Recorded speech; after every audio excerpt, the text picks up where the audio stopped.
कौन सा? याद रहेगा सबको। तो तीर धनुष को आपको अपना आशीर्वाद देना है, आपको अपना प्यार देना है। ये निशान आप पकड़िए, ये निशान जो आप देख रहे हैं, ये निशान में अपना प्यार देना है, अपना आशीर्वाद देना है। असम विधानसभा चुनावों की तारीख नजदीक आने के साथ ही चुनावी रणनीतिकार और दलों के दिग्गज तर्कश के हर तीर खाली करते नजर आ रहे हैं। असम में भारतीय जनता पार्टी गठबंधन और कांग्रेस गठबंधन के बीच सीधी लड़ाई है, पर झारखंड में सत्तारूढ़ झारखंड मुक्ति मोर्चा ने वहां चुनावी दंगल में खम ठोकते हुए राजनीतिक दिग्गजों के माथे पर बल ला दिया है। हेमंत सोरेन और कल्पना सोरेन की जोड़ी असम चुनाव में धुआंधार रैलियां कर रही हैं। हेमंत सोरेन 10 दिनों से वहां कैंप कर रहे हैं और कल्पना के जमते भी लगभग हफ्ते दिनों होने को है। वैसे झारखंड मुक्ति मोर्चा सिर्फ 16 सीटों पर चुनाव लड़ रहा है। असम विधानसभा में 126 सीटें हैं और एक ही चरण में 9 अप्रैल को वोट डाले जाने हैं। सिर्फ 16 सीटों पर चुनाव लड़ने के बाद भी हेमंत कल्पना ने आदिवासी और खासकर चाय बागान की राजनीति तथा मुद्दे को चुनाव के केंद्र में ला खड़ा किया है। असम में हेमंत के साथ झारखंड सरकार में झामुमो कोटा के मंत्री, दल के कई सांसद और विधायक भी लगातार वहां कैंप कर रहे हैं, लेकिन मुख्य खेवनहार हेमंत के साथ कल्पना ही है।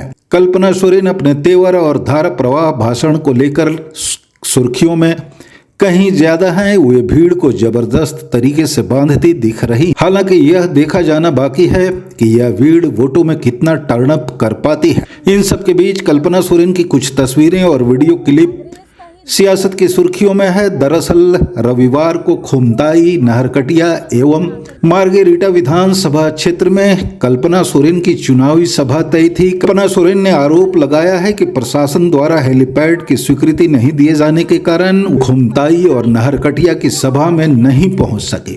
हालांकि असम के दूसरे छोर पर स्थित मार्गेरिटा विधानसभा क्षेत्र के कार्यक्रम में शामिल होने के लिए सड़क मार्ग से जाने के दौरान उन्होंने फोन के माध्यम से खुमताई और नहरकटिया की जनता को संबोधित किया और अपना संदेश पहुंचाने की कोशिशें की। इसके साथ ही सोशल मीडिया पर उन्होंने एक टिप्पणी की है और इसमें कहा है कि असम में जिस लड़ाई को वे आगे बढ़ा रहे हैं उसमें इस तरह की रुकावटों का अंदेशा पहले से था। कल्पना सोरेन कहती हैं, हमें मालूम था कि सत्ता में बैठे लोग हमारी आवाज़ को रोकने, हमारे कदमों को थामने और जनता तक हमारे संदेश को पहुंचाने से रोकने की हर संभव कोशिश करेंगे। कल्पना सोरेन आगे कहती हैं, लेकिन मैं सत्ता में बैठे लोगों से कहना चाहता हूं, आप रास्ता रोक सकते हैं लेकिन जनाक्रोश नहीं रोक सकते। एक दिन पहले सोनारी विधानसभा क्षेत्र में एक चुनावी सभा को संबोधित करते हुए हेमंत सोरेन ने भी हिमंता सरकार पर निशाने साधे थे। तब उन्होंने कहा था कि सुना है कि विरोधियों द्वारा लोगों को यहाँ डराने धमकाने की कोशिशें की जा रही है। हेमंत ने कहा, मैं बता देना चाहता हूँ कि अब यह सब चलने वाला नहीं है, क्योंकि अब शोषित, वंचित और आदिवासी समाज एकजुट हो चुका है और वह लड़कर अपना अधिकार लेकर रहेगा। प्रचार के दौरान हेमंत सोरेन के तेवर भी तल्ख हैं। वे टी ट्राइब्स की मजदूरी और आदिवासी का दर्जा देने के मुद्दे को पुरजोर उछालने की कोशिशों में जुटे हैं। प्रचार के दौरान वे इन बातों पर भी जोर देते रहे हैं कि असम के चाय बागान से असम की पहचान देश और दुनिया में है, लेकिन असम में अब तक की सरकारों ने कभी चाय बागान के लाखों शोषित, वंचित और आदिवासी समाज के लोगों को अपना नहीं समझा। हेमंत सोरेन इसे राष्ट्रीय अन्याय का विषय भी बताते रहे हैं।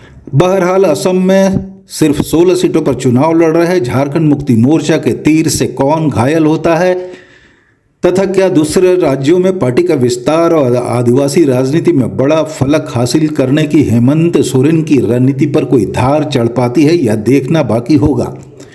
झारखंड में हेमंत सोरेन की सरकार में कांग्रेस भी शामिल है, लेकिन असम में हेमंत और कांग्रेस दोनों के खिलाफ खम ठोक रहे हैं। किसका चुनावी खेल वे बिगाड़ते हैं, ये नतीजे आने के बाद साफ हो सकेंगे।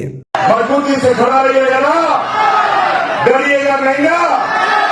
चलिए, बहुत सारा लोग धमकी भी देने आता है। सुना है कि कल रात से इस प्रोग्राम में आप शामिल हो, इसके लिए पुलिस वाले भी दूर हाथ हो गए।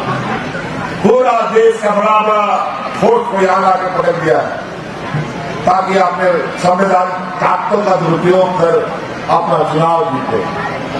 ईवीएम मशीन में भी बहुत छिपकिट करने का बात खबर आता है। अभी कई वोटर लिस्ट अपने हिसाब से बनाता है, लेकिन उस सब चीज का इलाज है। कोई ईवीएम मैनिपुलेशन, कोई वोटर लिस्ट मैनिपुलेशन काम नहीं करेगा अगर यहाँ का आदिवासी, यहाँ का दलित पिछड़ा एक साथ रहेगा तब। सबका ताकत का जवाब एकजुटता। एकजुट रहिए, सारा समस्या का समाधान आपको दिखाई देगा। जय जोहार, जय किसान, जय आदिवासी।